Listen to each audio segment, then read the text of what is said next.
안녕하세요 여러분, 기책사유 리차드 드림입니다. 오늘은 돈 얘기 한번 해볼까 합니다. 김승호 회장님의 돈의 속성 같이 시작해 보도록 하겠습니다. 첫 번째는요, 여러분, 돈은 우리보다 훨씬 똑똑한 IQ 2만 슈퍼컴퓨터, 이렇게 생각하는 습관을 같이 길러보도록 해요. 여러분, 우리가 똑똑해봤자 100에서 150 IQ 왔다 갔다 하는데, IQ 2만짜리 사람이 생각한 그 결론을 우리가 마냥 무시할 수는 없잖아요.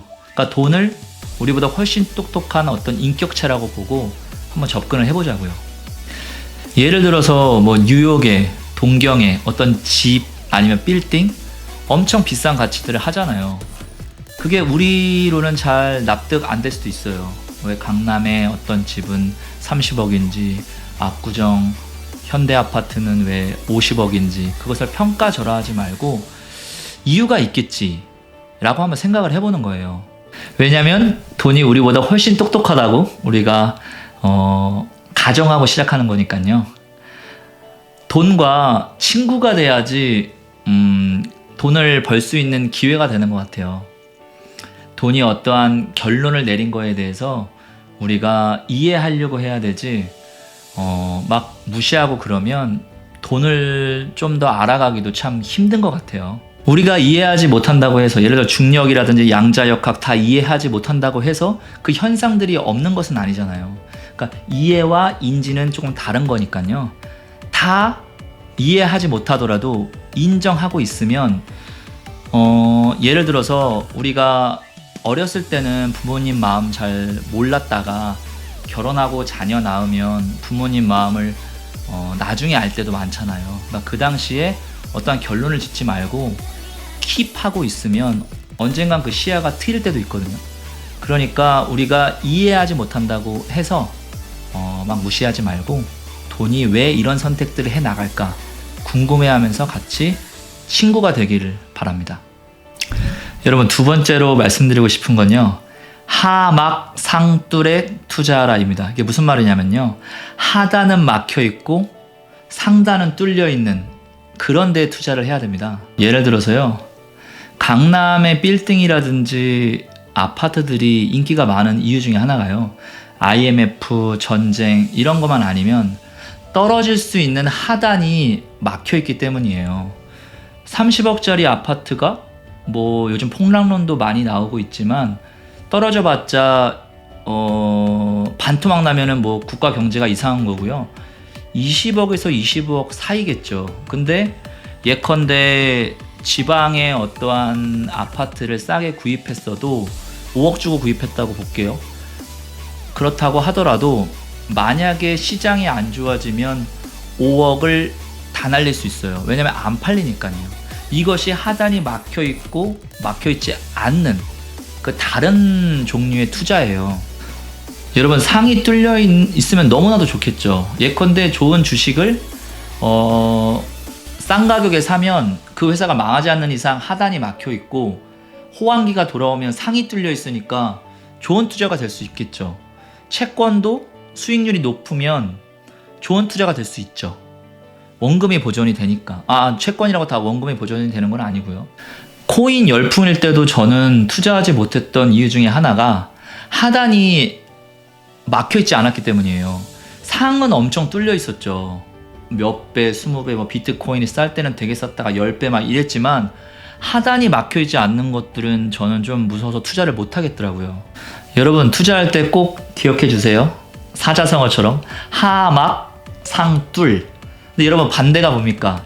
하단은 뚫려 있고 상은 막혀 있는 그런 투자가 사기죠. 정말 조심하셔야 되고요. 이런 투자를 반드시 피하시고, 투자할 때는 항상 사자성어처럼 하막 상뚫 꼭 기억해 주세요. 세 번째 말씀드리고 싶은 건요, 재미가 있어야 돈이 따라온다 입니다. 제가 여러분들, 훌륭하신 분들을 만날 기회가 있을 때마다 저는 다음 기회가 없을까봐 그분들에게 꿈과 비전, 그리고 어떻게 여기까지 왔는지 인터뷰 형식으로 질문을 많이 하거든요. 그래서 우리 업계 최고 큰 회사, 그리고 가장 부자인 회장님을 뵀을 때도 몇천억 부자들은 정말 궁금했어요. 다음 목표가 뭔지 이렇게 물어봤거든요. 뭐 그분이 부동산도 많으시고 주식도 하시고 자산도 엄청나게 많으셔서 다음 목표가 뭔지를 물어봤는데 교과서적인 대답이 나오더라고요. 일하다 죽고 싶다. 그렇게 말씀하시더라고요. 아직까지 현업으로 열심히 하시는 저희 아버지도 그렇고 다른 회장님들, 사장님들, 존경하는 분들 많이 보면 일하는 것 자체를 많이 즐기시더라고요. 그리고 연세 있으신데도 젊은 사람들이랑 어울려서 생동감 있고 생기 있고 그리고 뭐라도 배우는 걸 즐기시고 이런 분들이 계속적으로 잘 되더라고요. 여러분, 돈 버는 것도 재밌어야 잘 벌 수 있어요. 부동산 가서 뭐 임장한다고 하죠. 뭐 그런 것도 하고 주식 공부도 하고 회사에 진짜 주식이면 주주니까 주인이니까 여러 가지 상상도 하면서 재무지표도 보고 이런 재미가 있어야 돈도 따라오는 것 같아요. 예컨대 아까 말씀드렸듯이 돈이 인격체고 똑똑한 친구라고 생각한다면 같이 있는 게 행복해야 그 친구도 저도 좋잖아요. 같이 있는데 지루해하고 답답해하고 빨리 집에 가고 싶고 그러면 그 친구가 저를 왜 좋아하겠어요. 저도 안 만나고 싶잖아요. 여러분, 돈 자체를 버는 거를 즐길 수 있도록 같이 훈련해 봤으면 좋겠습니다.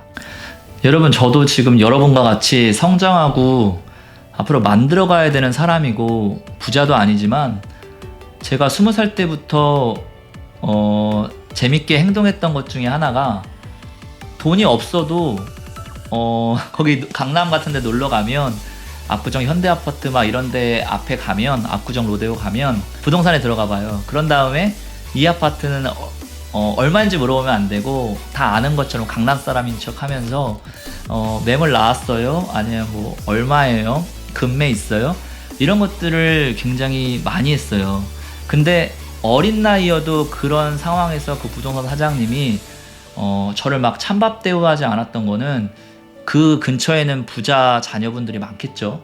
뭐 상속도 이루어지고 그런 생활권이 그래서 그런지 친절하게 대해주시더라고요. 당당하게 가면요 또 살 것처럼 하면 많이 알려주세요. 그런 것처럼 내가 당장 사지 못하더라도 이게 왜 그 가치인지 내가 아직 이해하지 못하지만 팩트잖아요. 지금 그 가격으로 거래되고 있는 게 내가 이해 못할 뿐이지.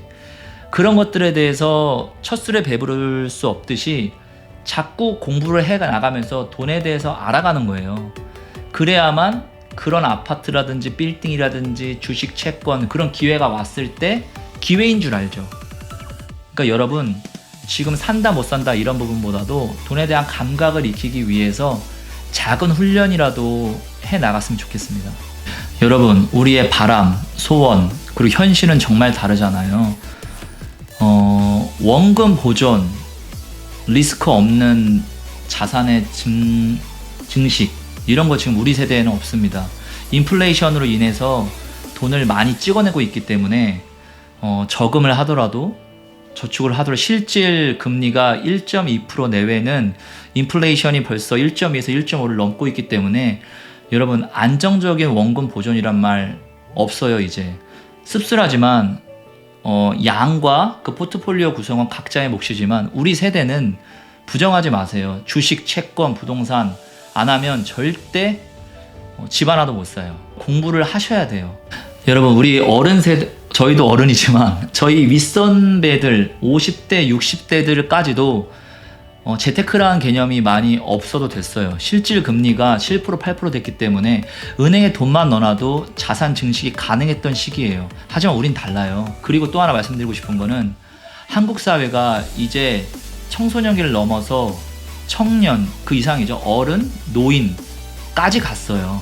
유아기, 청소년기에는 우유만 먹어도 막 팍팍 크는데 지금 청년기를 지나서 노인까지 가고 있는 세계 7대의 한국이란 사회에서 여러분, 뭘 해도 성장이 금리가 이율이 거의 성장과 비슷하거든요. 비율이 1.2%라고 하는 건 뭘 해도 1.2%밖에 성장을 못 한다는 거예요. 평균이.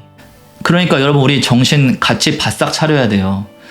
러닝머신처럼 가까이 있으면 앞으로 가는 게 아니라 뒤로 물러나는 세대입니다. 뭐 미국과 일본과 한국과 다 같은 상황이죠. 지금 제조업으로 큰 우리나라 대한민국은 서비스업을 넘어서 이제 IT로 가고 있기 때문에 저도 제조업에 있지만 제조업의 한계가 이미 왔거든요. 뭘 해도 옛날에 뭐 구로공구상가라든지 여러 가지 가산 디지털 단지 이런 데들 가리봉 뭐 이런 공장 단지였잖아요. 뭘 해도 제조업이면 먹고 살 수 있었지만 우리나라 체계가 상황이 많이 달라졌다는 걸 우리가 인식해야 됩니다. 여러분, 청소년기에 입는 옷과 어른이 돼서 입는 옷과 노인이 돼서 입는 옷이 다르잖아요. 이제는 우리나라가 옷을 갈아입고 있기 때문에 뭘 해도 돈 벌 수 없는 세대가 옵니다. 그러므로 주식, 채권, 부동산, 여러 가지 기타 재테크를 반드시 동원해야 됩니다.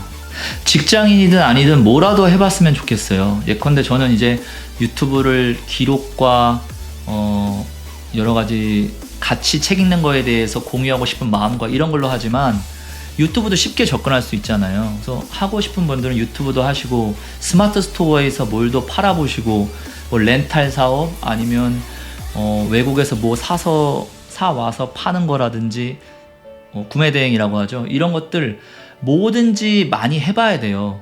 직장인이든 아니든 사업자든 다 예외 없이 원잡으로는 안 되는 세대가 왔으니까 뭐라도 해봐야 되는 그런 세대가 여러분 도래되고 있습니다. 네 번째로 드리고 싶은 메시지는 이기적인 사람 냅둬라. 절대 부자 못 된다 입니다. 우리 주변에 꼭 이상한 사람 있잖아요. 이기적이고 자기밖에 모르고 이런 사람들 있잖아요. 결국에는 인간관계에서 돈이 나오고 흐르고 하기 때문에 정말 이기적인 사람 보면은 막 분노를 못 참고 답답해하고 그것 때문에 하루 컨디션 꼬이고 그러신 분들 있거든요. 그러지 마세요. 냅두면 나보다 훨씬 똑똑한 돈이라는 친구가 그분을 혼내줄 거예요. 그러니까 냅두세요. 절대 부자 못 되고 절대 성공하지 못합니다. 특별히 무슨 개발 관련돼서 그런 업무가 아니면. 그리고 여러분, 친구들 중에나 아니면 사업하는 사람들 중에나 동료들 중에나 자기 돈 되게 아끼면서 남의 돈 함부로 쓰는 사람들 막 쏠 때 그럴 순 있죠. 이건 친구들 사이에서 말하는 건 아니고 막 예를 드는 겁니다. 막 쏠 때 사리추가 엄청 하고 고기 사준다니까 소고기 무조건 먹으러 가야 되고 남의 돈을 어떻게 해서 뺏어 먹으려 하는 친구들과 사람들 있잖아요. 결국엔 여러분, 돈이란 거는 같은 성향을 갖고 있기 때문에 남의 돈 함부로 생각하는 사람 절대로 큰 부자 안 되고 돈이 글로 모이지 않으니까요. 많이 화내지 마세요. 돈이 알아서, 천재인 우리 IQ 2만인 돈이 알아서 혼내줄 거니까요. 많이 분노하지 마세요. 에너지 나갑니다. 에너지도 돈입니다. 다섯 번째 드리고 싶은 말씀은 돈을 버는 능력과 모으고 지키고 불려나가는 능력은 전혀 다르다입니다. 여러분, 능력 좋은 사람들, 그러니까 돈을 버는 능력이 뛰어난 사람들이 있어요.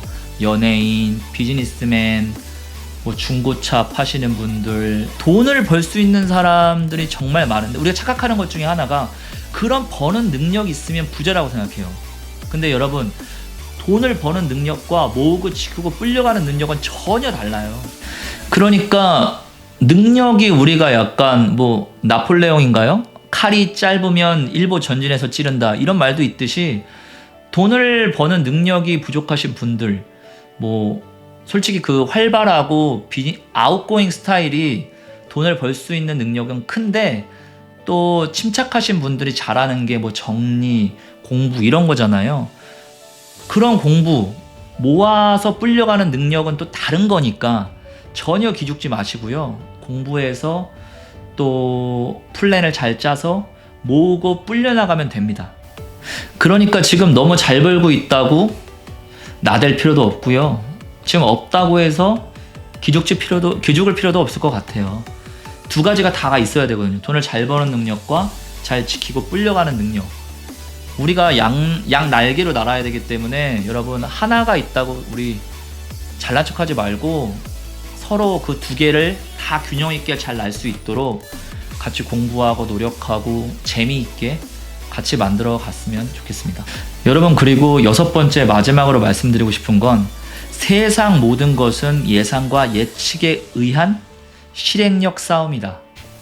돈이 여러분 결국엔 예상, 예측, 실행력 이 세 가지 키워드로 묶을 수 있을 것 같아요.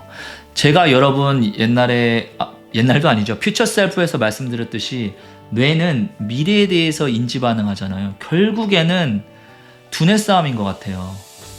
똑똑하다 안 똑똑하다 문제가 아니라 예상과 예측의 정확도 그리고 실행력, 결국 이 싸움에 따라서 부의 그런 가부와 부의 크기가 많이 결정되는 것 같아요. 여러분 그거 아세요? 강남도 신도시였어요. 이승만 대통령이라든지 여러 가지 전쟁 때문에 옛날에 중심은 강북이었는데 박정희 대통령이 여러 가지 생각을 하다 보니까 북한의 위협 그리고 전쟁 났을 때의 도시의 위협 이런 것 때문에 강남으로 많이 중심지를 옮기려고 신도시를 만든 게 지금 강남이에요. 근데 강북 부자들이 이동하려고 하겠습니까? 모든 부자들은 보수적인 성향이 있는데 근데 가지 않죠. 그래서 명문 고등학교도 옮겨주고 여러 가지 혜택도 주고 이런 식으로 많이 옮겨서 만든 신도시가 강남입니다. 그때 한국의 중심이 강남이 되겠구나라고 예측하고 예상하고 실행했던 분들이 지금 강남의 자리를 잡은 거죠. 다음 신도시를 예를 들면 일산, 분당 뭐 이런 쪽인데 이쪽도 일산에 옛날 부자들 많이 넘어왔죠. 그리고 분당도 많이 가셨는데 결국에는 이것도 예측과 예상과 실행력인데 결국에는 강남에 가까운 부가 중심이 무거운 중력에 가까운 곳이 분당이 많이 떴죠. 뭐 천당 다음에 분당이란 말도 있듯이. 근데 강남과 좀 먼 일산은 그만큼 가치가 조금 떨어졌고 이런 것들을 예상하고 예측하고 실행할 수 있을 때 부의 차이가 조금 나죠. 여러분 예상과 예측 실행력이 진짜 부의 결정적인 포인트예요. 모든 게 다 거기에 걸려 들어갑니다. 예를 들어서 일론 머스크의 테슬라가 지금 뭐 또 로켓 발사에 또 성공했는데 테슬라가 이렇게 자리 잡을 줄 몰랐고 초창기에 버신 분들 돈 많이 벌었죠. 그리고 뭐 삼성전자가 이렇게 대단한 기업을 나스닥 상장까지 준비한다고 하는데 기업이 될 줄도 몰랐고 뭐 그런 말 하잖아요. 막 20년 전에 삼성전자만 계속 샀으면 지금 얼마였을 텐데 막 이런 것들. 그리고 뭐 9.11 테러 같은 건 전혀 생각할 수 없는 부분이지만 닷컴 버블이라든지 10년마다 도래되는 주식시장의 업다운이라든지 예측할 수 있는 부분도 있거든요. 다 예측할 수는 없지만 여러분 과거에서 그런 역사를 통해서 우리가 지금 왔잖아요. 그리고 또 미래가 전개될 거고 과거에 그런 기회들을 놓친 게 아깝고 안타까우면 미래에 그 올 기회를 우리가 잡아야죠. 지금도 저도 고민도 많고 공부도 많이 하고 있는데 미래 세대의 키워드 중에 1등할 회사 그리고 대단할 회사 이런 회사들을 예상, 예측, 실행하면서 어떻게 하면 그분들과 함께 할 수 있을까? 어떻게 하면 그 주식을 살 수 있을까? 이런 것들을 끊임없이 공부해야 되고 예측해야 되고 실행해야 됩니다. 여러분 변화의 주기가 점점 짧아지고 있습니다. 20년, 30년 걸리던 변화가 2년, 3년 안에 일어나기도 하고 지금 테슬라도 어떠한 인간처럼 움직일 수 있는 로봇을 개발하고 향후 5년 안에 세상이 많이 바뀔 것 같아요. 그런 부분에서 우리가 흐름에 도태되는 사람이 아닌 흐름을 알고 예상하고 예측하고 움직일 수 있는 사람이 돼서 여러분 큰 부자는 뭐 하늘이 내리는 거지만 최소한 우리 가정과 직장을 지킬 수 있게 공부 열심히 하고 열심히 살아서 즐겁게 하루하루 보내시길 바랍니다. 지금까지 귀책사유 리차드 드림이었습니다. 감사합니다.